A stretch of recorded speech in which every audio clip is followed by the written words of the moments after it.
এক চুলে যদি এমন আলো হয়, 1 বছর চুলে কেমন আলো, তার হাসি যদি এমন আলো, তার দাঁতে যদি এমন আলো, তার ব্যবহারে কেমন আলো হবে। পোশাক পরবে 70,000, এক পয়েন্ট ওজন থাকবে না। কারণ আল্লাহ তাআলা সূর্যের আলো যেরকম ওজন হয় না, এই আলো দিয়া জান্নাতি মেয়েদের পোশাক আল্লাহ তাআলা বানাইবেন।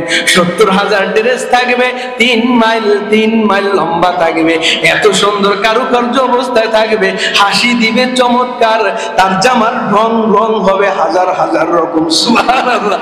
এইগুলা দেখে বেহেশতে মানুষগুলো অবাক হয়ে যাবে, বলেন না সুবহানাল্লাহ। এরপরও বেহেশতে লোকগুলো বলবে, আল্লাহ তাআলা যখন বলবে আরো কিছু দেখবানি সুন্দর, কয় আল্লাহ সব দেখছি কিন্তু মন ভরে না। কয় কি লাগবে? হুরে কেলমা জিতনে নিয়ামত হাই তো না হুরের জন্য ইবাদত করি নাই, না পাহাড়িও গাফারিও কো দোসিও জাহরতে চারানা সিরু তো বনতা হে মুসলমান, ये 4 आना सिर तो बनता है मुसलमान। हमसाये जिब्रील আমি বান্দায়ে খাকি, हमसाये जिब्रील আমি বান্দায়ে খাকি, है उसका नशीमन न बुखारा न बदगशा, हाय उसका नशीमन न बुखारा न बदगशा, ला इलाहा इल्लल्लाह, ला इलाहा। आवाज करे मोहब्बतेर साथे, ला इलाहा इल्लल्लाह, ला इलाहा इल्लल्लाह,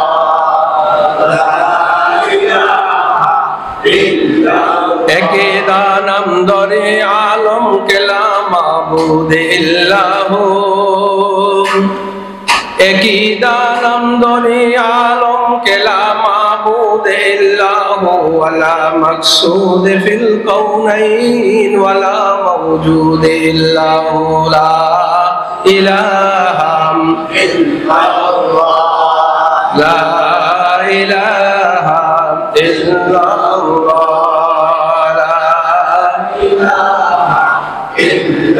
पर्दाए हस्ती अगर सोजी बना रे ला इलाहा, पर्दाए हस्ती अगर सोजी बना रे ला इलाहा, ज़मा बे पर्दा बीनी नूर इल्लल्लाह, ला इलाहा इल्लल्लाह, ला इलाहा इल्लल्लाह,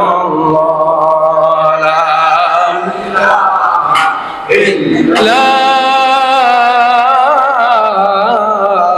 إله إلا الله محمد رسول الله شكر صلى الله عليه وسلم। قابل احترام معزز मोहतरम সম্মানিত মুসল্লিয়ান কিরাম, আল্লাহ জাল্লা জালালহু আম্মা নওয়ালুর দরবারে লাখো কোটি শুকর ও সুজুদ যে মহান আল্লাহ আপনাকে আমাকে দুনিয়ার সমস্ত ঝামেলা থেকে ফারেক করে, দুনিয়ার সমস্ত কাজ থেকে ফারেক করে আল্লাহ তাআলা সুস্থতার সাথে মসজিদে এসে ইসলাহি বয়ানে অংশগ্রহণ করার তৌফিক দান করেছে বলে আলহামদুলিল্লাহ। বড় শানওয়ালা মসজিদ এটা। আজকে ইসলাহি মাহফিল কোনো জায়গায় হয় না। যে মসজিদগুলোতে ইসলাহি বয়ান হয় ওই মানুষের কপালগুলা ভালো। ইসলাম ছাড়া আখিরাতে তার কোনো দাম নাই। আল্লাহ তাআলা মানব জীবনের ভিতরে আল্লাহ তাআলা 6 লতিফা বানাইছেন। এই 6 লতিফার মেহনত যখন করে মানুষটা আয়নার মতো চকচক করে। সুবহানাল্লাহ। চেহারা যদিও কালো হয় কিন্তু হাসরের ময়দানে কলবটা হবে আয়নার মতো চকচক। সুবহানাল্লাহ। এই 6 লতিফার মেহনত ইসলাহি বয়ানে শিখতে হয়। এটা বয়ান মাহফিলের ময়দানে হয় না। আমি অল্প কিছু ইসলাহি বয়ান করে আমাদের হরজত যেহেতু চলে গেছে নামাজ সংক্রান্ত আলোচনা, আমি আমার নামাজের গভীরতার ভেতরে একদম চলে যাব। দেখি আপনারা কতক্ষণ শুনতে পারেন নামাজ কারে কয়, নামাজ ছাড়তে আপনাদের মন চায় কেমনে, এই বিষয়টা আমি আপনাদের আলোচনা করব। ইনশাআল্লাহ একটু মজবুতের সাথে বৈশা থাকলে আপনি আশা করি অনেক তথ্য এবং অনেক মজা পাবেন ইনশাআল্লাহ বলেন। তাহলে মূল আমাদের টার্গেট আখিরাতে কলমটাকে আয়নার মতো বানানো, ইসলামী মাহফিল এটাই সংশোধন করা। তো আখিরাতে কেমনি বানাইবেন? আল্লাহ তাআলা একটা জগৎ বানাইছেন ফানা ফিল, আর একটা বানাইছেন বাকা বিল। তো আলেমদের জন্য স্তর আলাদা, কিন্তু আমরা যারা মূর্খ আছে এই ফানা ফিল এবং বাকা বিলের স্তরে পৌঁছতে হইলে নফি ইসবাতের জিকির ছাড়া কেউ কোনোদিন বুঝতে পারে না। সুবহানাল্লাহ। নফি ইসবাতের জিকির কারা কয়? নফি ইসবাতের জিকির হইল লা ইলাহা ইল্লাল্লাহ, লা ইলাহা ইল্লাল্লাহ মানে নাই আল্লাহ আছে, এখনো নাই আবার আছে। এই যে নফি ইসবাত, নফি ইসবাতের জিকির যদি কোনো বান্দা করতে পারে, তার আশরাফ আলী থানভী রহমাতুল্লাহ আলাইহি বলে তোমার কলবের ভেতরে যত গোলাপ পর্দা আছে এই পর্দাটা এক এক করে কাইটা যায়, ওই আয়না বাইরে যায়, ওখান থেকে আল্লাহ তাআলার দিদার লাভ হয়। তাহলে আমার এই জগতের ভেতরে যদি মানব একটা সাধারণ একটা কথা শোনেন, বয়ানে যাব মুখে একটু বরণ ওঠে, অনেক সময় যুবক যুবতীর ভিতরে বরণ উঠলে আব্বা আম্মা বেড়াইতে যাইতে গেলে যায় না, কারণ মুখে বরণ উঠছে। কেউ কেউ বান্ধবীরা কি করবো, আরেকজন দেখলে কি করবো, এত সুন্দর চেহারা। আল্লাহ জুলফিকার আহমদ নকশবন্দি রহমাতুল্লাহ দামাত বারকাতুহুম পাকিস্তানের সবচেয়ে বড় বুজুর্গ চার তরিকার উপরে তিনি একটা কবিতা লিখছেন, মুখের দাগে বিচলিত তুমি দেখো আয়না বারে বার, অন্তরের নাই খবর তোমার সে যে এক কুলুষিত কদাকার, ইহু জীবনে বিবর তুমি নেই মরণের খবর, তুমি যে ভাই নামে মুসলিম কাজেই ইবলিশের দোসর। কথা কোন ঠিক কিনা? মুখের আয়না মুখের দাগে বিচলিত তুমি দেখো আয়না বারে বার, অন্তরের নাই খবর তোমার সে যে এক কুৎসিত কদাকার, ইহ জীবনে বিবর তুমি নেই মরণের খবর, তুমি যে ভাই নামে মুসলিম কাজেই ইবলিশের দোসর। মুখের ভিতর বরণ উঠলে তুমি খালি বারবার আয়না দেখো, কেমনে এটারে বিদায় করা যায় না? বাংলাদেশি কোনো ক্রিম কয় দরকার নাই, ইন্ডিয়ান ভালো ক্রিম আসেনি, কয় হা তাড়াতাড়ি ভাই একটা ক্রিম নিয়ে আসেন, আব্বা জান একটা ক্রিম নিয়ে আসেন, স্বামীরে বলে স্বামী জান এই ক্রিমটা নিয়ে আসেন। এই মুখের একটা বরণ উঠলে তুমি যেইভাবে বিচলিত হয়ে যাও, অন্তরে যে সকালের গুনাহটা লাগা অন্ধকার হয়ে গেল, দুপুরের গুনাহটা করার দ্বারা অন্তরটা অন্ধকার হয়ে গেল, রাতের গুনাহ করার কারণে অন্তরটা অন্ধকার হয়ে গেল, ফজর নামাজটা কাজা হওয়ার কারণে অন্তরের ভিতরে কালো দাগ পড়ে গেল, জোহরের নামাজটা কাজা হওয়ার কারণে অন্তরের ভিতরে কালো দাগ পড়ে গেল, আব্বা আম্মার কথা ওভারটক করার কারণে তোমার অন্তরের ভিতরে কালো দাগ পড়ে গেল, বড়দেরকে সাথে বেয়াদবি করার কারণে অন্তরের ভিতরে কালো দাগ পড়ে গেল, তুমি হাজার রকমের কালো দাগ নিয়ে ঘুরতেছো, তোমার আখিরাতের কোনো ফিকির তোমার ভিতরে নাই। কথা কোন ঠিক কিনা? এই জন্য আমাদের বুজুর্গরা বলেন মানব দেহের ভিতরে হইল 6 লতিফা, তোমার ডান পাশে 2 আং, দুধের নিচে 2 আঙ্গুল নিচে থাকে হইল কলব। বলেন সুবহানাল্লাহ। ডান সাইডের দুধের 2 আঙ্গুলের নিচে থাকে কলব, বাম দুধের 2 আঙ্গুলের নিচে থাকে হইল রূহ। বলেন সুবহানাল্লাহ। নাভির নিচে থাকে নফস, বুকের 2 মাঝে থাকে সির, কফলে থাকে খফি, মাঝখানে থাকে আখফা। দমকে দমে কলবে নূরানি হয়ে, দমকে দমে কলবে নূরানি হয়ে, মারদে হক সে মিলকে হক বল কানে।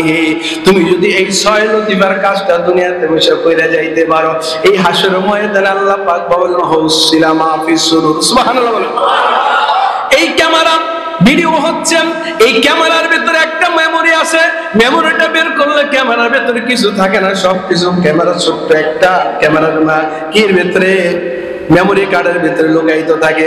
হাসর ময়দানে আল্লাহ তাআলা তোমার কলব নামক মেমোরি কার্ডটাকে আল্লাহ তাআলা বের করবেন, সিনাটাকে ফাড়বেন, দুই আঙ্গুল নিচে, দুধের দুই আঙ্গুল নিচে থেকে কলবটা বের করে আল্লাহ তাআলা এটা দিয়ে দেখবেন এটার ভিতরে নামাজের সওয়াব আছে, এটার ভিতরে জিকিরের সওয়াব আছে, এটার ভিতরে পানান পাশের জিকির আছে, এটার ভিতরে মুরাকাবা আছে, এটার ভিতরে মুজাহাদা আছে, এটার ভিতরে বড়দের ভালোবাসার সওয়াব আছে, এটার ভিতরে আব্বা আম্মার খেদমতের সওয়াব আছে, এটার ভিতরে নামাজের সওয়াব আছে, এটার ভিতরে মসজিদ বানানোর সওয়াব আছে, এটার ভিতরে মসজিদের পিছনে শ্রম করার কাজ আছে, এটার পিছনে মানুষকে ভালো রাস্তা দেখানোর সওয়াব আছে। রব্বুল আলামিন মুস্কি হাসি দিবেন, মুস্কি হাসি দেওয়ার সঙ্গে সঙ্গে আল্লাহ তাআলা তোমাকে 26.5 লক্ষ গাড়িতে কইরা মাওলার জান্নাতে পৌঁছাইয়া দিব। কয় লক্ষ? মনে রাখেন 26.5 লক্ষ গাড়িতে আপনার জান্নাতে নিব। একটু সব মেরে মুহতারাম ভাইও, এই কলমের মেহনত আপনার করতে হবে। একে নফস একে রূহ একে দিল, একে নফস একে রূহ একে দিল, ওয়ালেকিন দর হর পে হর এক হাসতে মুশকিল। আমাদের বুজুর্গ ডক্টর মুস্তাক আহমদ শাহ, আমার শাইখ মুর্শিদ শাহ আব্দুল খালেক শাহ, আমার দাদা পীর শাহ হুজুর সুলতান আহমদ নানভী রহমাতুল্লাহ আলাইহি বলেন, তোমার কলবের ভিতরে তিনটা জিনিস শুনিয়া নাও। এই যে মাঝখানে হইল কলব, তার চতুর্পাশে হইল রূহ, এর চতুর্পাশে হইল নফস।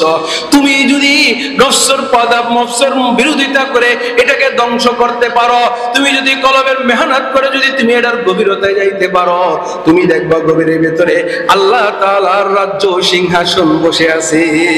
সুবহানাল্লাহ। মানুষ গুনাহ করে কেমন?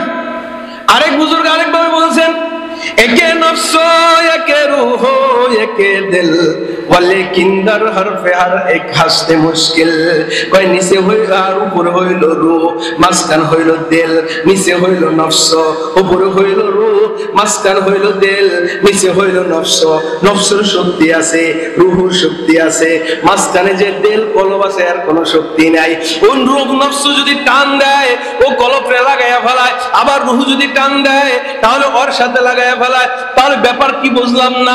কয় দিল হইল মাঝখানে ফাঁকা, আর নফসের শক্তি আছে, রূহের শক্তি আছে। এই নফস যদি তার ভেতরে শক্তি অর্জন করে গুনাহ কইরা, তাহলে তার পাওয়ার দিলটারটাই নেওয়ার সাথে লাগাইয়া নেয়। লাগাইয়া নিলে বান্দা সকালে ফজর নামাজ তরক করে, লাগাই নিলে বান্দা জোহরের নামাজকে কাজা করে ফেলে, লাগাই নিলে বান্দা আসর নামাজকে কাজা করে ফেলে, মাগরিবের নামাজ পছন্দ হয় না, ইশারের তো কোনো খবর নেই। দুনিয়ার গুনায় তার কাছে মজা লাগে। আবার যখন আহলুল্লাহদের সোহবতে যাইয়া এই কলবের ভিতরে যখন ইসলাহি বয়ান শুনে একটু চার্জ হয়, তখন রূহের ভিতরে যখন শক্তি আছে, একটা টান দেয় চুমুকের মতো, নফসর থেকে কলবটাকে নফসর রূহের সাথে যখন লাগাইয়া ফেলে, তখন এই বান্দা ভালো কাজ করতে বড় মজা লাগে। সুবহানাল্লাহ। মানে আপনার রূহ যদি শক্তিশালী হয় তাহলে আপনার ভালো কাজ করবেন, আর আপনার নফস যদি শক্তিশালী হয় তাহলে আপনি খারাপ কাজ করবেন। এবার বলবেন হুজুর নফস শক্তিশালী হয় কেমনে?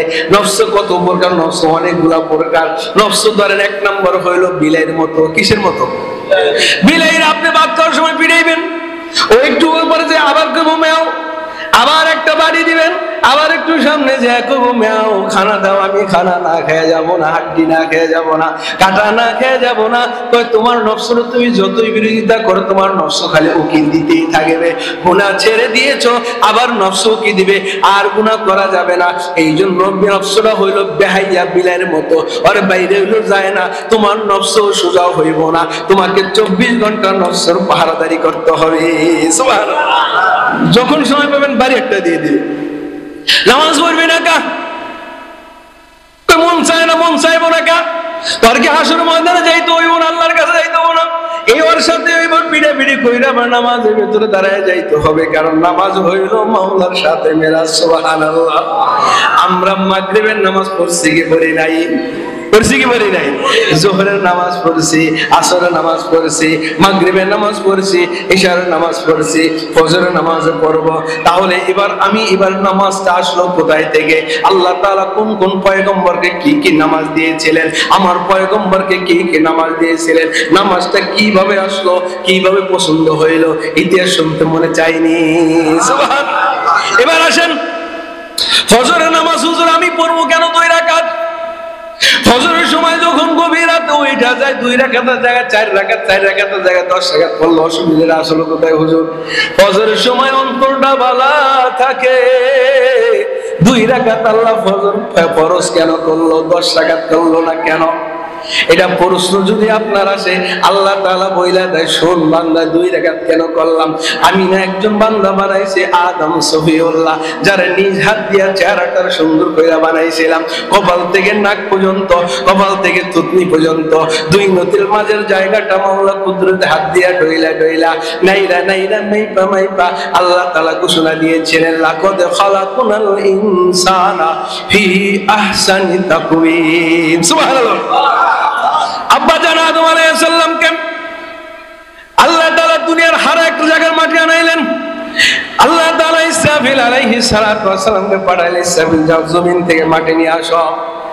এখন মাটি আনবে, মাটির একটা ইতিহাস আছে, তাহলে আপনি শুনে নেন। পৃথিবীতে সর্বপ্রথম পানি ছিল, পানিটা পশ্চিম দিক থেকে ঢেউ হইয়া ধাক্কা হয়ে আসে, পূর্ব দিক থেকে ঢেউ হইয়া ধাক্কা হইয়া সামনের দিকে যায়, উত্তর দিক থেকে ঢেউ হইয়া সামনের দিকে আসে, দক্ষিণ দিকে ঢেউ হইয়া সামনের দিকে আসে, শুধু ঢেউ ঢেউ হইয়া সামনের দিকে অগ্রসর হইতেছে।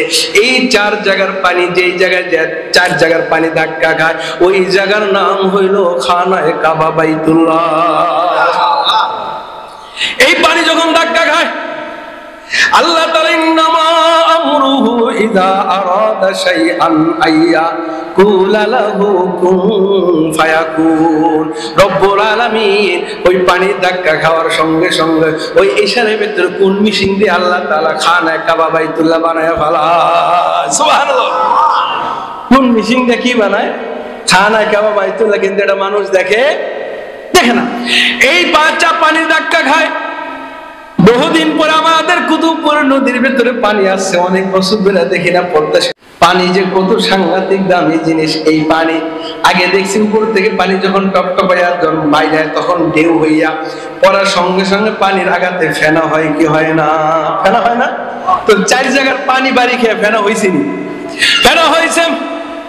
ফেনা হওয়ার পর রব্বুল আলামিন বলেন, এই ফেনা এবার চতুর্দিকে ছড়ায় যাও। এই ফেনাটা চতুর্দিকে ছড়াইতে আরম্ভ করল, আবার পশ্চিম দিকে যায়, পূর্ব দিকে যায়, দক্ষিণ দিকে যায়, উত্তর দিকে যায়। এই ফেনার উপরে একটা আবরণ পড়ে, ওই আবরণের নাম হইল জমিন। সুবহানাল্লাহ। ওই আবরণের নাম হইল জমিন। আল্লাহ তাআলা ইসরাফিল আলাইহিস সালামকে বলে, ইসরাফিল যাও, আমি আদম আলাইহিস সালামকে বানাবো, মাটি নিয়ে আসো। ইসরাফিল আলাইহিস সালাম জমিনে আসে। জমিনে এসে একটা হাত লম্বা করে একটা থাবা দেয়, থাবা দিব বাপ বাপ। জমিন আয়েশা সালাম দাও, আসসালামু আলাইকা ইয়া আব্দুল্লাহ, হে আল্লাহর জমিন তোমার সালাম। তো কি ব্যাপার ইসরাফিল, কেন আইছিলাম? আইছিলাম তোমারে মাটি নেওয়ার জন্য। আল্লাহ তাআলা মাটি নেওয়ার জন্য বলছে, এই জন্য মাটি নেওয়ার জন্য আসছিলাম, আদম আলাইহিস সালামকে বানাইবো। এবার জমিন একটা ধমক দেয়া বলে, যা, আমি তোমার সাথে যাব না। সুবহানাল্লাহ। ইসরাফিল আলাইহিস সালাম চলে যায়। মিকাইল আলাইহিস সালামকে বলে আল্লাহ তাআলা, মিকাইল তুমি যাও জমিনের মাটি নিয়ে আসো, ওই জমিনের খাল কইলা নিয়ে আসো, আমি আমার বান্দা আদম সফিউল্লাহকে বানাবো। কিন্তু তিনি এসে কি সালাম কালাম দেয়, কি ব্যাপার, কি ব্যাপার তুমি মিকাইল আলাইহিস সালাম তুমি কেন আসছো? কয় তোমার খাল নেওয়ার জন্য, জমিন নেওয়ার জন্য। কয় কাজ টাজ পাও না, তুমি যাও। ধমক একটা দেয়। মিকাইল আলাইহিস সালাম উপরে উঠে যায়। জিবরাইল আলাইহিস সালামকে আল্লাহ তাআলা ডাক দেয়, জিবরাইল তুমি যাও, যে কাজ ইসরাফিল পারে না, মিকাইলও পারে না, জিবরাইল তুমি যাও, মাটি নিয়ে আসো। জিবরাইল আলাইহিস সালাম জমিন আসে, মাটির থাবা দিবে সালাম কালাম দিয়া। কয় কি করো? কয় তোমাকে নিয়ে যাও। আল্লাহ বলছে, কয় খবরদার তুমি আমার নিতে পারবে না, যাও। এবার জিবরাইল আলাইহিস সালাম উপরে উঠে যায়। এবার জিবরাইল আলাইহিস সালাম আল্লাহর বলে, আল্লাহ আমি মানতে পারি নাই। আল্লাহ তাআলা ডাক দিলেন আজরাইল আলাইহিস সালামকে, আজরাইল এদিকে আয়, যেই কাজ ইসরাফিল পারে না, মিকাইলও পারে না, জিবরাইলও পারে না, তুই যা জমিনে খাল তুইলা লই আয়, আমি আদম আলাইহিস সালামকে বানাবো। সুবহানাল্লাহ। এবার আজরাইল আলাইহিস সালাম কোন সালাম কালাম না, কোন কথোপকথন না, উনি কথা হইল। আল্লাহ হুকুম করছে কি, এর আবার কত কথাবার্তা। উনি আইসা থাবা দেয়, এক থাবার ভিতরে 20 কোটি বর্গ এরিয়া মাইলের জমিন এক থাবায় লইয়া যায়। এই জায়গার হারেক জায়গার মাটি নিয়ে এবার আব্বা জানকে আদম আলাইহিস সালাম বানাবে। এটাও বানাইছো বাংলাদেশের ভিতরে তায়েফের ময়দানে। কেউ কেউ বলেন সুবহানাল্লাহ। আব্বা জান আদমকে বানাইছেন দুনিয়ার মাটিতে। কেউ কেউ বলেন আল্লাহর আরশের নিচে আদম আলাইহিস সালাতু ওয়াস সালামকে বানাইয়া তায়েফের ময়দানে শুকাইছে। সুবহানাল্লাহ বলেন।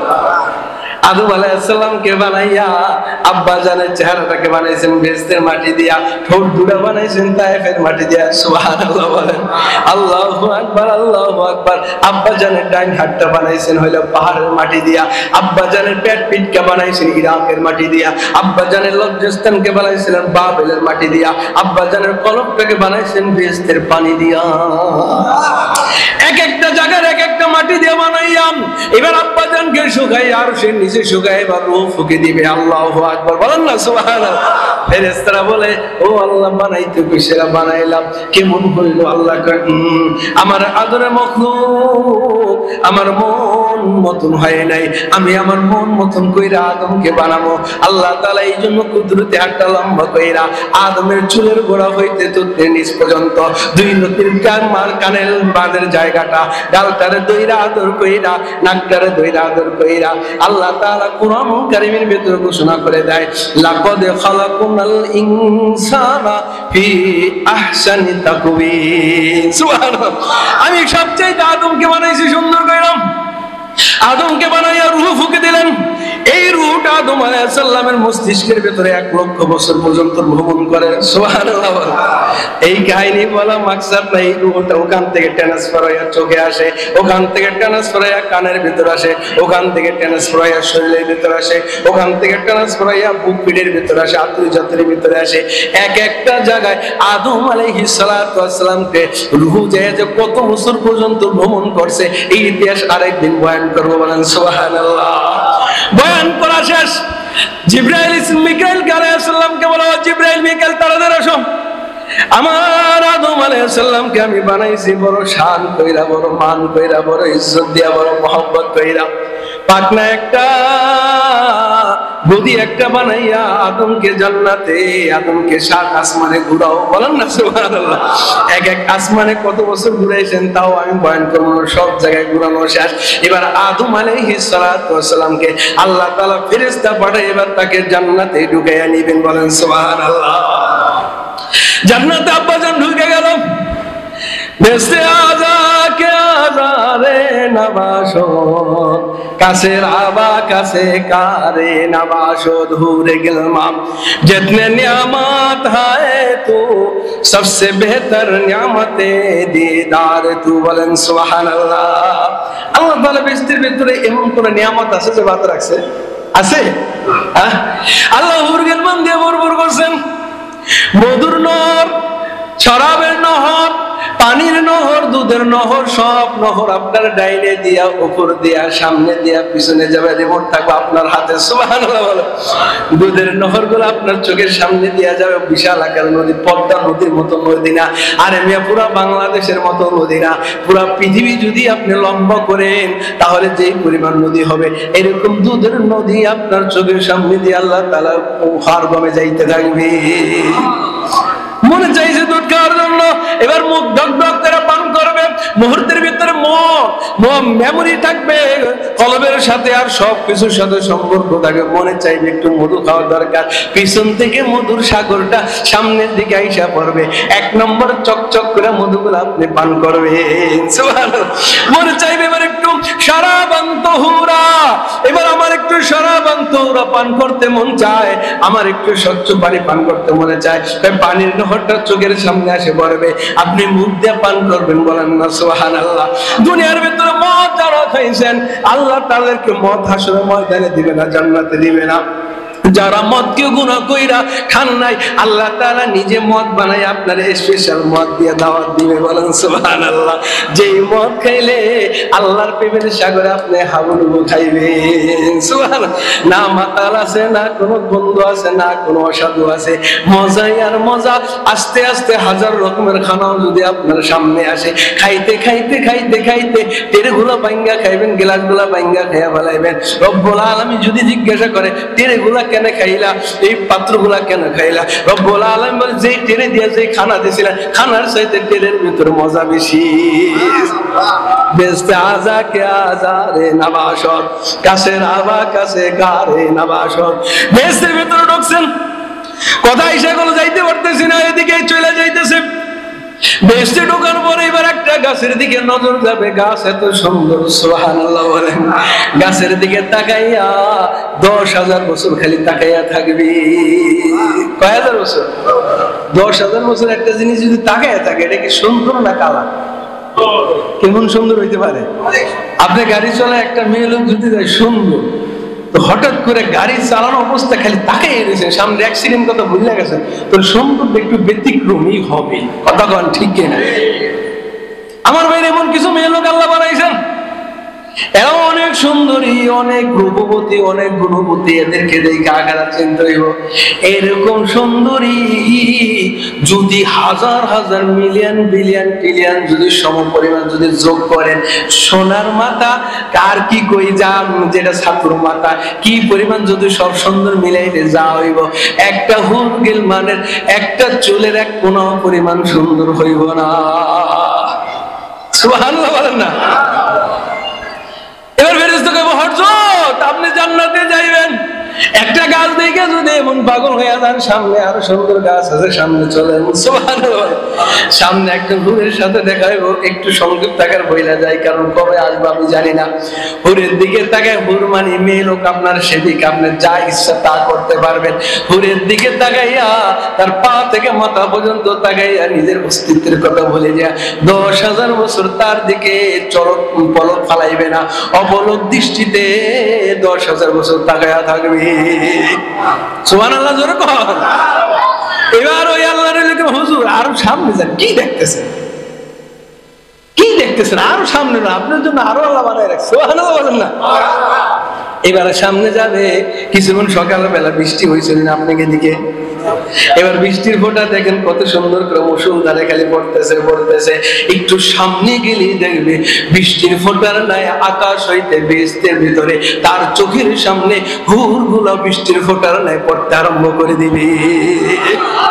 হুরে গেল মা जितने नियामत है तू, হুরে গেল মা जितने नियामत है तू, सबसे बेहतर नियामत दीदार तू, जन्नत दो जिससे यार अब क्या करो, आरज़ू है मैं तुझे देखा करो, जन्नत दो जिससे यार अब क्या करो, आरज़ू है मैं तुझे देखा करो, बातू दो जो जन्नत आए दिलरुबा, बेतु जन्नत दो जो कस आए जा बजा, तो खुदावंदे यमीनी तो खुदावंदे शिमाली, तो खुदावंदे जमीनी तो खुदावंद समावी।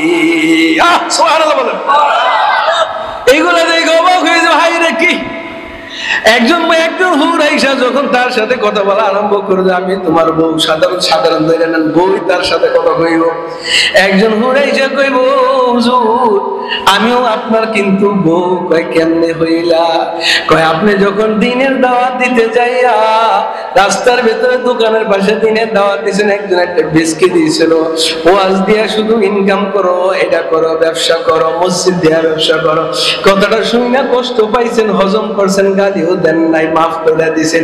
রব্বুল আলামিন ওই সময় আপনার ওই কলবটার দিকে তাকাইয়া আমি এই সুন্দরী হুরকে এর বিনিময়ে আপনার সাথে বিয়া করাইয়া দিছি। আর একজন হুর আবার মুস্কি হাসে বলে আল্লাহ আমার দিকে একটু তাকায়। সুবহানাল্লাহ বলেন না?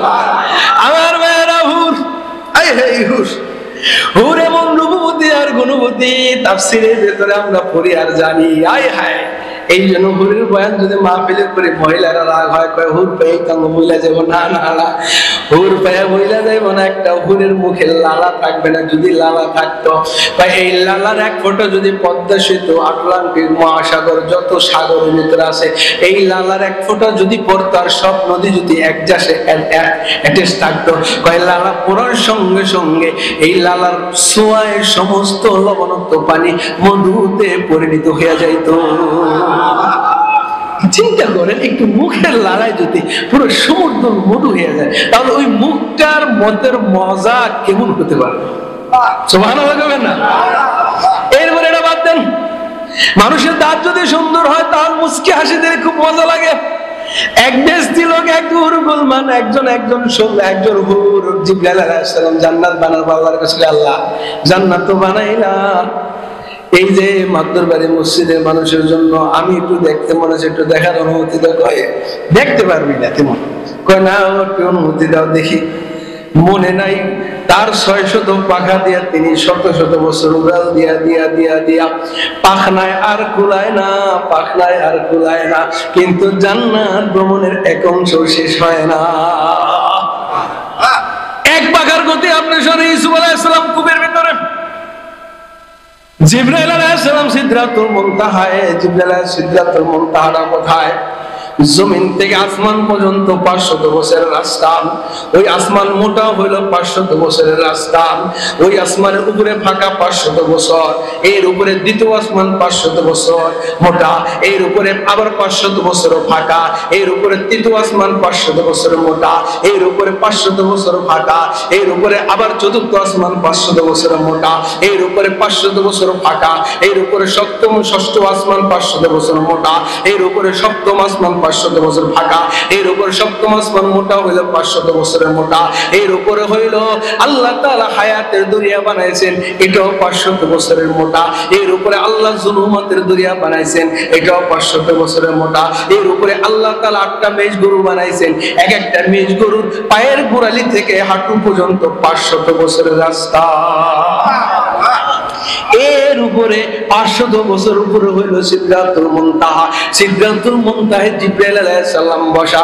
রব্বুল আলামিন বলে ইউসুফকে কূপের ভিতরে ফালাইবে, গামলার ভিতরে বালতির ভিতরে ঢুকাইয়া রশি কাটা শুরু করছে, পোজ দেওয়া শুরু দিছে। পোজ শুরু, জিবরাইল আলাইহিস সালামকে বলে জিবরাইল তাড়াতাড়ি যা, রশি কাটার আগে আগে আমার ইউসুফ কূপের তলায় পড়ার আগে তোর হাতে তুইলা লা। কাটা শুরু করছে জিবরাইল আলাইহিস সালাম সিদরাতুল মুনতাহা। ওই সিদরাতুল মুনতাহা থেকে আয়েশা পড়ার আগে হাতের উপরে তুইলা নিছে। ওই এক পাখার গতি যদি এই হয়, তার 600 পাখার গতিটা কেমন হবে? 600 পাখার গতি দিয়া জান্নাত ভ্রমণ করতেছে, জান্নাতের একাংশ যাইতে পারো হয়রান হয়ে গেছে। সুবহানাল্লাহ। আল্লাহ তাআলা একটা টিলা বানিয়ে দিলেন বেহেশতের ভিতরে। জিবরাইল আলাইহিস সালামের জন্য হয়রান হয়ে গেছে, একটু জিরানের জন্য বানাইলে উঁচু জায়গায় বসলেন। এবার জিবরাইল দেখছুনি, কয় আল্লাহ রে, মুমিন বান্দার জান্নাত এত বড় বানাইছো আল্লাহ, কুল কিনারা পাইলাম না। যার আমল যার যত ভালো হবে না জানি তার জান্নাতটা কত বড় হবে। আর দেখার শখ নাই আল্লাহ। ওই সময় একজন হুর একটা মুস্কি হাসি দিবে, এত বড় বিশাল জান্নাত, এমন মুস্কি হাসিতে পুরা জান্নাতটা বিজলির আকার নেয়, ঝলমল কইরা উইঠা যাবে। সুবহানাল্লাহ। বিজলি চমকালে কি আলো হয় না? কিন্তু সেকেন্ড যখন তিনি একটা মুস্কি হাসি দিবে, হাসির চড়ে পুরা জান্নাত, এত বড় জান্নাত আলোয় ঝলমল হয়ে যাবে। জিবরাইল আর বুঝতে বাকি রবে না, আল্লাহ তাআলা নূরের তাজাল্লি মনে হয় জান্নাতের ভিতরে ছিটা পড়ছে, এই কারণে মনে হয় জান্নাত উজ্জ্বল হয়ে গেছে। জিবরাইল সঙ্গে সঙ্গে সিজদায় পড়ে যাবে। এবার বেহেশতের ওই যে হুর ডাক দেয়া বলে, জিবরাইল আল্লাহর নূরের তাজাল্লি পড়ে না, সিজদা দেওয়া লাগবে না, আমি হইলাম জান্নাতি বান্দাদের একজন হুর, একজন সেবিকা, তার গোলাম হয়ে তার কাজ করব, তার সেবা করব। আমি একটু মুস্কি হাসি দিয়েছিলাম, আমার মুখের দাঁতের মুস্কি হাসিতে জান্নাত আলোকিত হয়ে গেছে। সুবহানাল্লাহ। হয় নাই? আরো জোরে বলো। দাঁতের আলো যদি এমন হয়, ঠোঁটের আলো কেমন হবে? ঠোঁটের আলো যদি এমন হয়, তার নাকের কাটিংটা কেমন হবে? নাক যদি এত সুন্দর হয়, গাল তার কেমন সুন্দর হবে? গাল যদি এত সুন্দর হয়, তার হাসিটা কেমন হবে? তার হাসি যদি এত সুন্দর হয়, কপালটা কেমন হবে? কপাল যদি এত সুন্দর হয়, ভুরুটা কেমন হবে? ভুরু যদি এত সুন্দর হয়, চোখের চাহনিটা কেমন হবে? চোখের চাহনিটা যেমন এমন হয়, চোখের ভিতর পুতলিটা কত সুন্দর হবে? এটা যদি এত সুন্দর হয়, মাথার চুলগুলা কেমন হবে? মাথার চুলগুলা এক গোছা থাকবে, পায়ের গোড়ালি পর্যন্ত থাকবে। একটা চুল ওপেন, একটা চুল যদি ছিড়িয়া আল্লাহ তাআলা আসমানকে ফাঁক করিয়া যদি একটু মেলা ধরতো, ওই এক আলো, চুলের এক আলোতে পুরা পৃথিবী সূর্য নিষ্প্রভ হয়ে যাইত, সূর্যের আলো ডুবে যাইত, ওই চুলের আলোতে আলোকিত হয়ে যাইত। এই আলোরে নিমেই দিছে আরেকটা আলোতে, তাহলে কেমন পাওয়ারের আলো লাগবে এটা? সুবহানাল্লাহ। এক চুলে যদি এমন আলো হয়, এক বছর চুলে কেমন আলো, তার হাসি যদি এমন আলো, তার দাঁতে যদি এমন আলো, তার ব্যবহারে কেমন আলো হবে। পোশাক পরবে ৭০,০০০, এক পয়েন্ট ওজন থাকবে না। কারণ আল্লাহ তাআলা সূর্যের আলো যেরকম ওজন হয় না, এই আলো দিয়া জান্নাতি মেয়েদের পোশাক আল্লাহ তাআলা বানাইবেন। ৭০,০০০ ড্রেস থাকবে, ৩ মাইল লম্বা থাকবে, এত সুন্দর কারুকার্য অবস্থায় থাকবে, হাসি দিবে চমৎকার, তার জামার রং হবে হাজার হাজার রকম। সুবহানাল্লাহ। এইগুলা দেখে বেহেশতের মানুষগুলো অবাক হয়ে যাবে, বলেন না সুবহানাল্লাহ। এরপরও বেহেশতের লোকগুলো বলবে, আল্লাহ তাআলা যখন বলবে আরো কিছু দেখবানি সুন্দর, কয় আল্লাহ সব দেখছি কিন্তু মন ভরে না। কয় কি লাগবে? হুরে কেলমা যেতে নিয়ামত হাই তো না না না, হুরের জন্য ইবাদত করি নাই, না না কেলমার জন্য করি নাই, তোমারে পাইবার জন্য করছি মাওলা। তুমি কই লুকায় রইলা, তোমার দিদার দাও। এ মা বোনেরা খেয়াল করেন, হুর এত সুন্দর হয়ে আপনার স্বামী আপনারা ভুলে যাবেন। আপনি যদি জান্নাতি হয়ে যান, স্বামীকে খেদমত করতে পারেন, এই হুরের ভেতরে আল্লাহ তাআলা যত সুন্দর দিবে, তার চাইতে ৭০,০০০ গুণ সুন্দর বেশি দিয়ে আপনার ভেতরে আল্লাহ দিয়ে দিবে। আপনার তুলনায় এরা থাকবে কালি, এরা থাকবো কি? আপনার যে রূপ দিব, এই রূপের তুলনায় এরা থাকবে আপনার বাদী। সুবহানাল্লাহ বলেন না? হায় হায় হায় হায়, কেমন রূপ লাবণ্য হবে। নামাজ ছাইরা দিলে মনে হয় আল্লাহ তাআলা দিয়ে দিব। কথা কর, মানুষের জমিন আত্মসাৎ করে নিলে কি দিয়ে দিব নি? আগে না, সামনে আগে। লা ইলাহা ইল্লাল্লাহ, লা ইলাহা ইল্লাল্লাহ, লা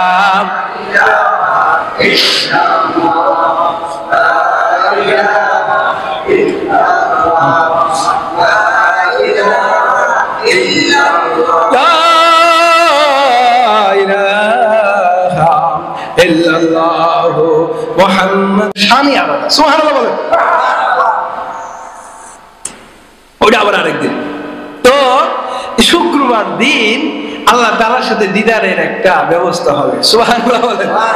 মাজিদ নামক ময়দানে নেবেন, এটার ভিতরে আরো শাহওয়ালা, মানে এত সুন্দর করে সাজাইবেন, ওটার বয়ান আর। তো আল্লাহর সাথে দিদার ঠিদার হওয়ার পরে এবার একটা ভিউ কাট করে না বুঝি, আমাদের ছবি বিক্রি হইতো আগে, নায়ক নায়িকাদের ছবি, কি কয় ভিউ কার্ডের ছবি বিক্রি হইতো। এখন সব মেমোরি ভেতর ছবি আয়া পরে, শাবনুরের ছবি কর, পূর্ণিমার ছবি কর, ববিতার ছবি কর, আরো কয়েকটা করে নেমিয়া, লালমতি, ফুলমতি, জিরোমতি, সোনালি, রূপালি, ডঙ্গালি, কোথায় কোন খাদের মাইয়া, এগুলো সব ছবি বাজারে বিক্রি হইতে 1 টাকা 2 টাকা পিস, সম্ভবত 5 টাকা পিস, কইতে পারি না। তো এই ভিউ কার্ড সুন্দরী নারীদের, নায়িকাদের ভিউ কার্ড ব্যবহার হইতো, বিক্রি করা হইতো বাজারে। যার ভালো লাগতো 2,000 টাকা কিনা দেখতো, আমার পছন্দের নায়িকা। কি কথা বলেন কাকা? আসলে কি আসলে না? হ্যাঁ। তো আল্লাহ তাআলা একটা বাজার মিলাইবেন, হুরদের একটা বাজার মিলাইবেন, ওই হুরদের ভিউ কার্ড বিক্রি দিবেন। সুবহানাল্লাহ। এত রূপওয়ালা, মানে রূপ সুন্দরীদের, মাথা টপ লেভেলের সুন্দরীদের ভিউ কার্ড দেওয়া বিক্রি হবে। তো সবাই বলবে যে আমার এই ভিউ কার্ডের এই নায়িকাটা অত্যন্ত সুন্দরী, অত্যন্ত মিষ্টি, অত্যন্ত স্বল্পবর্ধ, অত্যন্ত ভালো, তার পা বানাইছেন মেশকু দিয়া, মাজা বানাইছেন কোমর দিয়া, বুক বানাইছেন আম্বর দিয়া, মাথা বানাইছেন জাফরান দিয়া, তার চেহারা বানাইছেন এই দিয়া, তার ওটা বানাইছেন ওই দিয়া, এটার শান আলাদা। বিভিন্ন আল্লাহর বান্দারা নেন আল্লাহর বেটা দেহি দিয়ে কেমন দেখে করবে, হাই রে এত চয়েসফুল, এত সুন্দরী, তাহলে এটা আমি নিতে চাই। আপনি নিতে চান? ঠিক করে বলেন। কয় হ্যাঁ। মেমোরির ভেতরে যখন, তার কলমের ভেতরে যখন 100 হবে যে এটা আমার হইলে ভালো হয়, সরাসরি ভিউ কার্ডটা তার ওই হুরে পরিণত হয়ে আপনার সাথে রওনা দিন। সুবহানাল্লাহ। একটা ভিউ কার্ড সরাসরি হয়ে কি দিল? রওনা দিল। এবার এখন রওনা দিলে এবার আপনার মন চাইবে যে একটু শখের বাইকের ভিতরে ওইটা একটু ঘোরাফেরা করি, নর্মাল শখ না, ভালো একটা পঙ্খিরাজ যদি একটা বাইক হয় তাহলে এই গেলমানটা হুরকে নিয়ে এক সুন্দরীকে নিয়ে একটুখানি পর্দা সেতু ঘুরে আসে, একটু নদীর পাড়দা ঘুরে আসে। তো আল্লাহ নদী যখন মনে চাইব আল্লাহ তাআলা কি করবেন, তারও ব্যবস্থা করে দেবেন। একটা গাছ আছে, ওই গাছের তলা দিয়া বের হবে স্বর্ণ, উপর দিয়া বের হবে, পাতা দিয়া বের হবে পঙ্খিরাজ ঘোড়া। সুবহানাল্লাহ। তলা কি বেরাইব? সোনা। কি বেরাইব? যত সোনার আগে নিতে থাকেন, সোনার নিবেন আর করবেন যে বিবির জন্য হার হয়ে যায়। কেমন হার আপনার কল্পনার জগতে কেমন সুন্দর হইতে পারে আর্টিস্টটা, ওইটা অটোমেটিক ওই স্বর্ণ হার হয়ে যাবে। সুবহানাল্লাহ। কানের দুলের জন্য তো আজকে পারাপারি করে বেচতে বেচতে বেটা একটু সবুর করবি, ঠিক একটু সবুর কর বেটা। যদি আল্লাহ তাআলা জান্নাত দেয় কষ্ট মষ্ট করে, স্বর্ণ কত ভরি লাগে এটা তুই আজকে লেখা দে, তার চাইতে কয়েক হাজার কোটি গুণ তোর বাড়াই। সুবহানাল্লাহ। উপর দিয়ে বের হবে পঙ্খিরাজ ঘোড়া। সুবহানাল্লাহ বলেন। পাখাওয়ালা।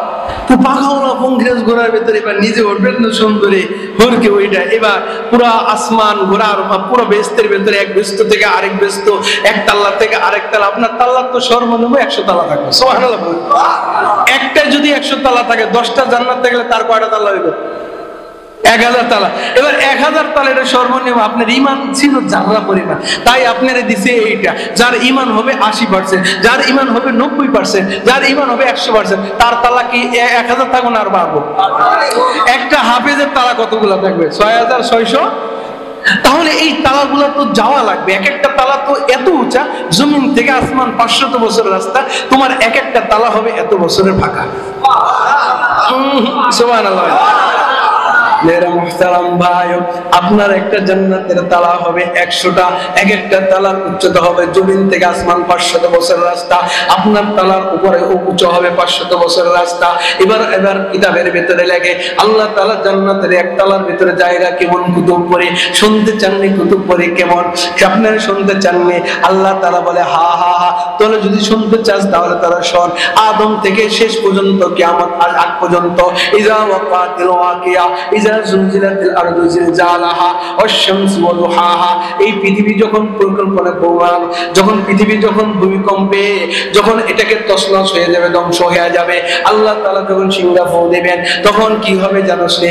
এত মানুষ আদমের সব সন্তানকে যদি এক তালার ভিতরে ঢুকানো হয়, তারপরও জান্নাতের এক তালা ভরবে না। একতলা বড় না সবার দিলে, তারপরে এক একটা মানুষের জন্য কত তালা বানাইছে। সুবহানাল্লাহ। আপনার একতলা কেউ যদি কয় আমার একটা ফ্ল্যাট দিয়ে দিলাম, বেটা তোর উপরে সন্তুষ্ট, তুই থাক, সারা জীবন মনি বইয়ে খোদা হয়ে থাকবে। মনি আপনার কখন কি করছ উঠতে বইতে, কথা কর ঠিক কি ঠিক না? আপনার এক একটা সেজদা আল্লাহ আপনাকে দিচ্ছে কি? সুবহানাল্লাহ। কল্পনা করেন আপনাকে জান্নাতের কোন নিয়ামতটা বাদ রাখছে। আপনি মধু খাবেন, মধুর পাহাড় দিয়ে দিচ্ছে, সাগর দিয়ে দিচ্ছে। আপনার গা সুন্দরী লাগবে, সুন্দরীর বাগান পর্যন্ত দিয়ে দিচ্ছে। আপনি কি চান? সুবহানাল্লাহ।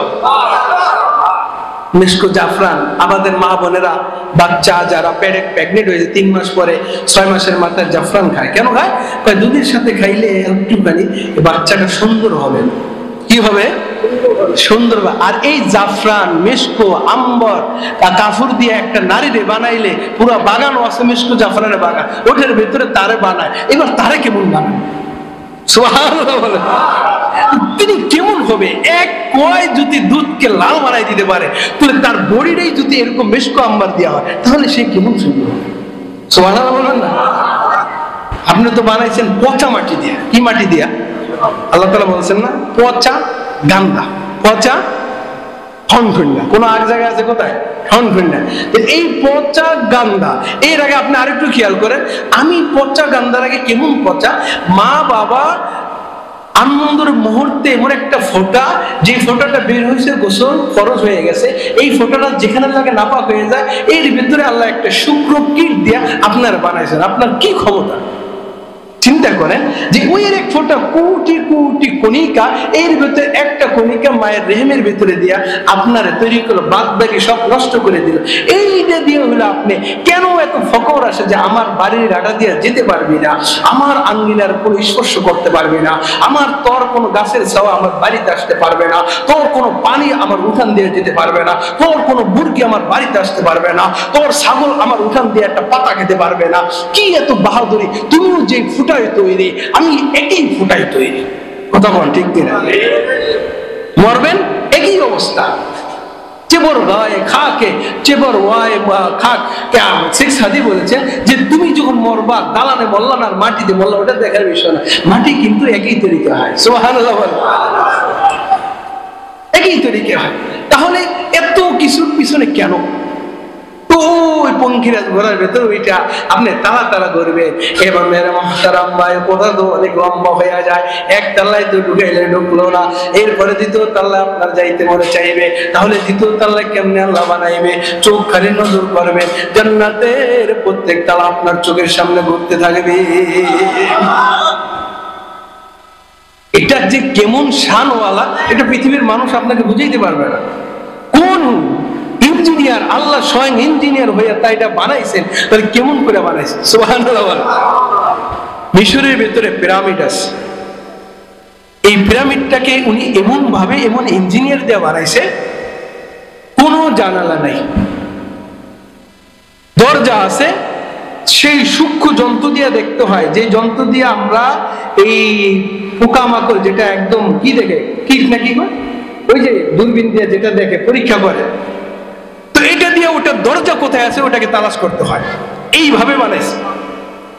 ওটার ভিতর প্রবেশ করবেন, প্রবেশ করার পরে বাহিরের সূর্যের তাপটা ভেতরে যখন প্রবেশ করবেন দেখবেন সুন্দর অটোমেটিক আলো, ওটার ভেতরে এমন পাথর দিয়া বানিয়ে রাখছেন, ওই পাথরের সূর্যের আলোটা নিয়ে তার ভেতরে রেখে দিয়া ওই সূর্যের ভেতরে পরিমাপ করে একটা আলো ছাড়ে, যে আলোটার জান্নাতের ভেতরে বেশি আলো না, বেশি অন্ধকার না, যেই তরিকে যে আলোটা হবে ওইরকম ম্যাগনেট দিয়ে ওই পাথর দিয়ে ওইটার ভেতরে মানে আলো সিস্টেম চালু করছে। সুবহানাল্লাহ। একটা ফুটা নাই সেটার ভেতরে, কেমনে সূর্যের আলো দিয়া সবসময় একই টাইমে একই অবস্থা, দিন আর রাত নেই, একই রকম। সুবহানাল্লাহ। এটা দেখতে যায় মানুষ, এটার আলামত সামান্য একটু বললাম, মনে আসে। এটা যদি এই সামান্য ইঞ্জিনিয়ারের মাথা হয়, এইটার বানানোওয়ালা কে? ইঞ্জিনিয়ার বানানোওয়ালা কে? সমস্ত ইঞ্জিনিয়ার বানানোওয়ালা কে? আল্লাহ যদি আপনার জন্য চয়েস করে ঘর বানায়, ঘরটা কি একেবারে দুর্বল হইব নি? হ্যাঁ, তার শান মোতাবেক হইব না? যেমন ইঞ্জিনিয়ার তার কার্যটা অমন ভাবেই হয়, যদি না হয় তাহলে তার শান থাকে না। আল্লাহ যেমন তার ইঞ্জিনিয়ারিটা, তার বাড়িটা অত সুন্দর করে আপনার জন্য বানায়। সুবহানাল্লাহ। মেরে মুহতারাম ভাই, এই তালায় তালায় ঘুইরা ঘুইরা আবার সকাল সন্ধ্যা পার হয়ে যাবে, দুনিয়ার আর কোনো কিছুর কথা খেয়াল থাকবে না। জান্নাতে যাকে একবার ঘুরেই আনবে, পৃথিবীর আর কোনো সুখের কথা তার মনে থাকবে না। সুবহানাল্লাহ। আল্লাহ তাআলা বলেন, কি মুসলা যে কথাটা বলতে যে এত কথা, আদম আলাইহিস সালামকে জান্নাতে ঢুকাইয়া জান্নাতে বলে আল্লাহ ভালো লাগে না, বিবি লাগবে, বিবি দেওয়া হইলো। প্রথম ফল খাইলো, জান্নাত থেকে দুনিয়াতে পাঠানো হইলো। যখন জান্নাত থেকে দুনিয়াতে পাঠানো হইলো, রাতে পাঠাইছিল আদম আলাইহিস সালামকে রাতের বেলা।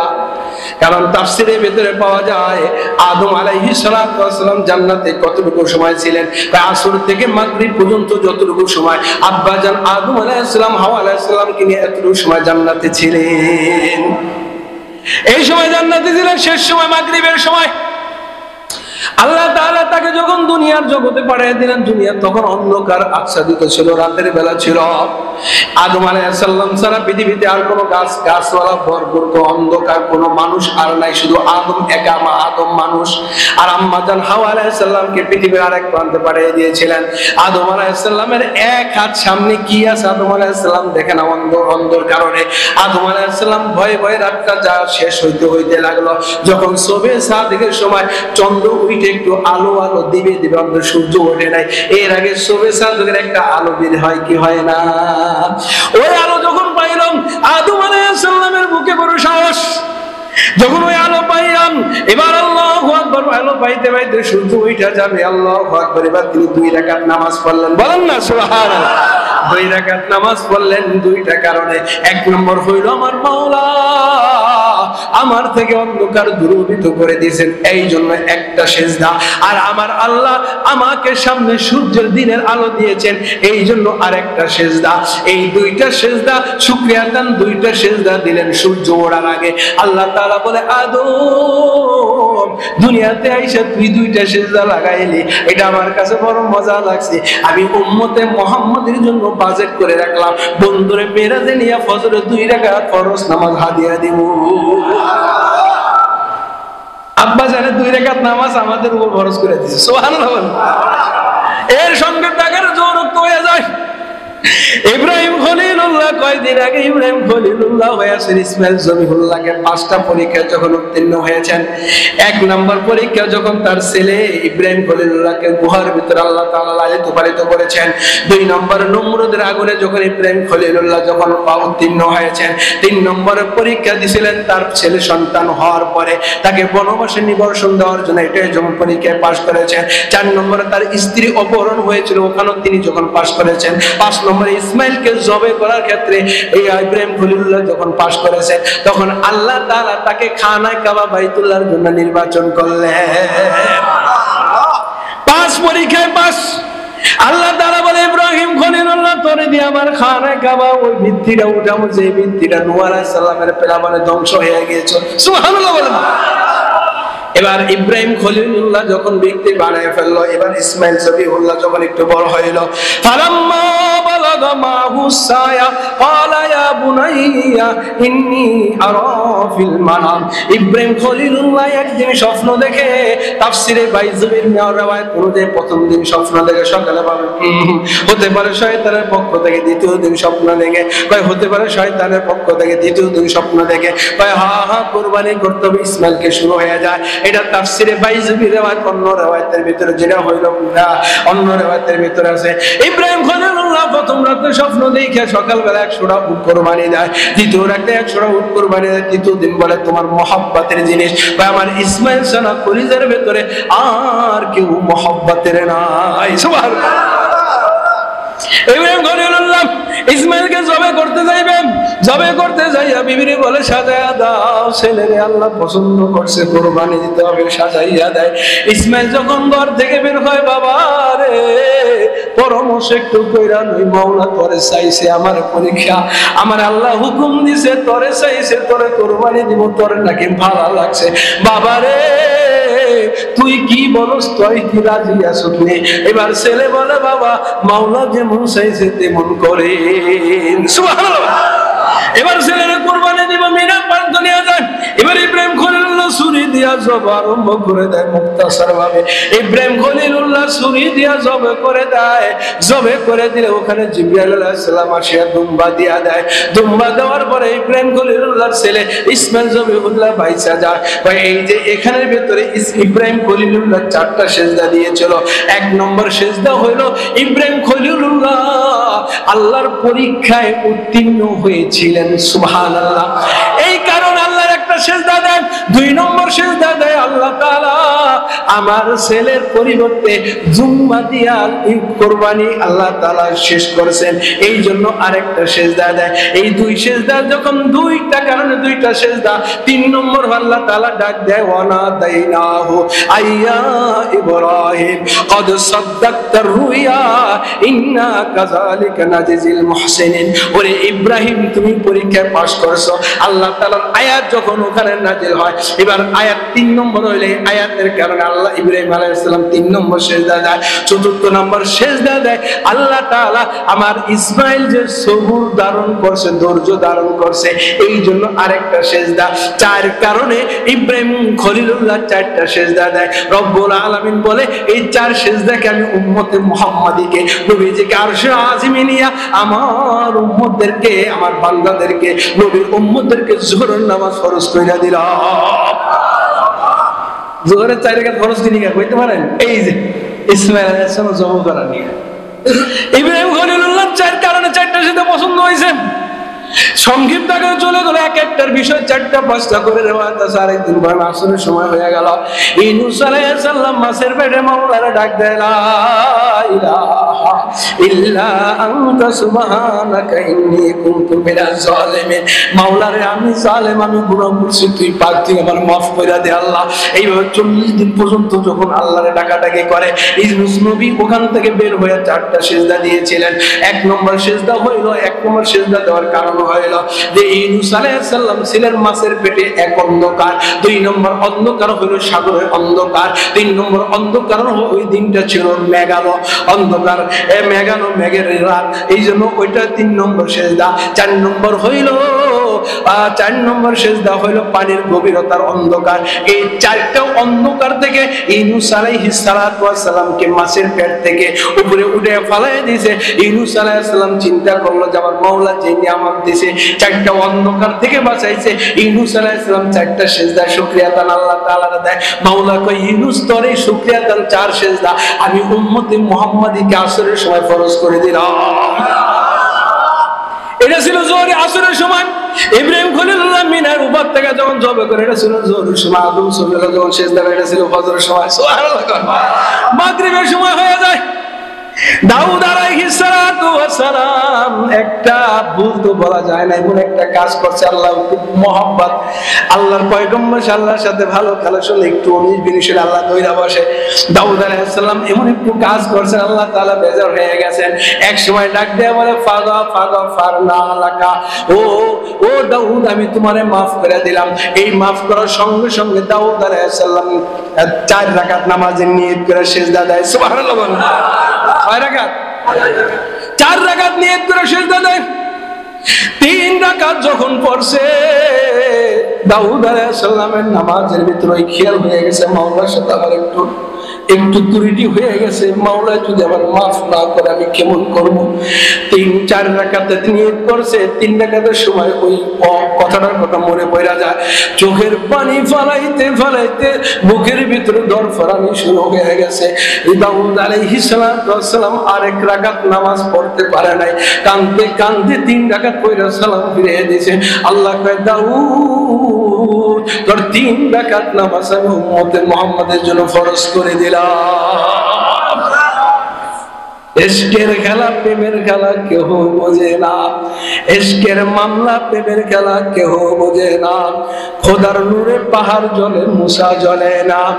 ইশকের খেলা প্রেমের খেলা কেহ জানে না, নমরুদের আগুনে খড়ি জ্বলে ইব্রাহিম খলিলুল্লাহ জ্বলে না। কোন জায়গার নামাজ আল্লাহ কারে দিতেছে? এশারের সময় হয়ে গেল।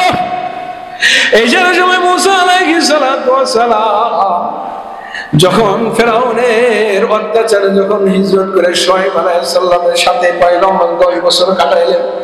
10 বছর কাটানোর পরে এবার গরু ছাগলকে নিয়ে যখন ওখান কলবটাকে বের করে জমজমের পানি দিয়ে দুইয়া আল্লাহ তাআলার পক্ষ থেকে স্বর্ণের পাত্রের ভিতরে ঈমান এবং হিকমতের অক্সিজেন আমার বন্ধুর সিনার ভিতরে পোষ করিয়া জান্নাত থেকে বুরাক পাঠাইয়া তামাম দুনিয়ার সব স্তর ঘুরাইয়া তামাম জমিনের সব মাকাম ঘুরাইয়া বাইতুল মুকাদ্দাসের সমস্ত নবীদের হাজির করিয়া আমার বন্ধুরে ইমামুল আম্বিয়া বানাইয়া 2 রাকাত নামাজ পড়াইয়া সমস্ত নবীর ইমাম বানাইয়া ওখান থেকে বুরাকে কইরা প্রথম আসমান পাড়ি দিয়া, দ্বিতীয় আসমান পাড়ি দিয়া, তৃতীয় আসমান পাড়ি দিয়া, চতুর্থ আসমান পাড়ি দিয়া, পঞ্চম আসমান পাড়ি দিয়া, ষষ্ঠ আসমান পাড়ি দিয়া, সপ্তম আসমান পাড়ি দিয়া, হায়াতের দরিয়া পাড়ি দিয়া, জুলুমাতের দরিয়া পাড়ি দিয়া, সিদরাতুল মুনতাহা পাড়ি দিয়া, জান্নাত ভ্রমণ করাইয়া, কুরসি ভ্রমণ করাইয়া, লৌহ ভ্রমণ করাইয়া, শরীফে আকলাম নামক জগৎ ভ্রমণ করাইয়া, জান্নাতের এপার ওপার সব দেখাইয়া, জাহান্নামের সব স্তর দেখাইয়া, সব দৃশ্যগুলা দেখাইয়া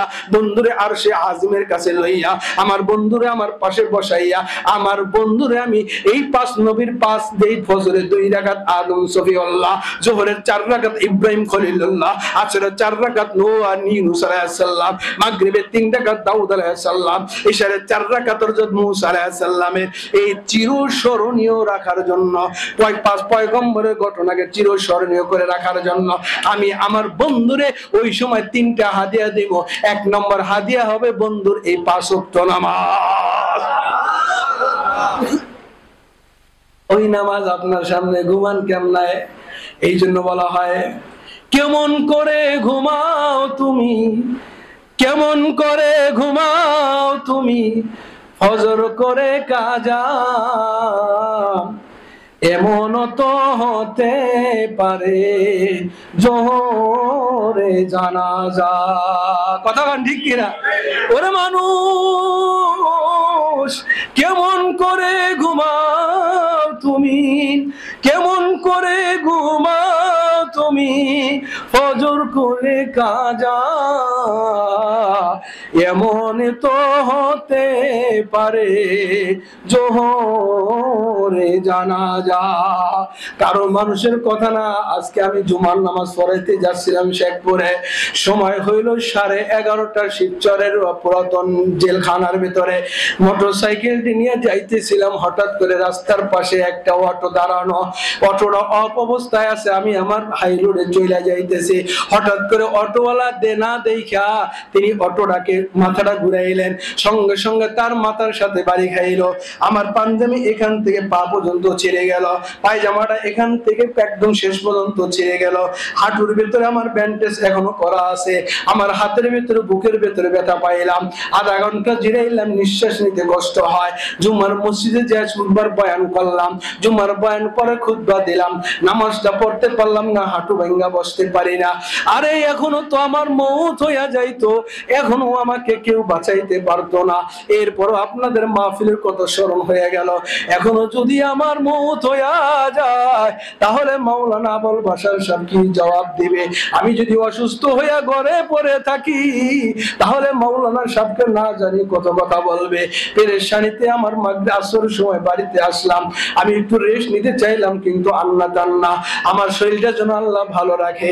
ওই ব্যক্তি বাসের ড্রাইভার কুদ্দুস নাম তার, আমি তাকে চিনি, কোনো কথা বললাম না, এতটুকু যে আল্লাহ বড় গাড়ি দিয়ে আমার চাপা দিল, আমার মাওলা আমার বাঁচায় রাখলো, এটাই বড় মেহেরবান। আমার মাওলা আজকে আমার নিয়ে যাইতে পারতো। আরে কুতুবপুরি কেমন করে ওই খোদার নাফরমানি করবে? আজকে যদি তুই চলে যাতি মাগরিবের সময়, হয়তো ইশারের সময়, নয়তো আসরের সময়, নাইতো ফজরের সময় তোর জানাজার নামাজ পড়ার জন্য কত লোক আসতো, মাগরিবের সময় ঘোষণা হয়ে যাইতো কুতুবপুরি আজ দুনিয়াতে নাই, ইন্না লিল্লাহি ওয়া ইন্না ইলাইহি রাজিউন। তারা জানাজার নামাজ বাদ ফজর 8টা বাজে 10টা বাজে হবে। কত মানুষ চিন্তা করবে, হায় রে এত ভালো মানুষ দুনিয়া থেকে চলে গেল, জান্নাত নসিব করো। আবার কেউ কেউ বলবে কত খারাপ মানুষ চলে গেল, যে যাই বলো, কিন্তু চলে গেলে আর কোনোদিন আল্লাহর কুদরতে পায়ে সিজদা দিতে পারতাম না।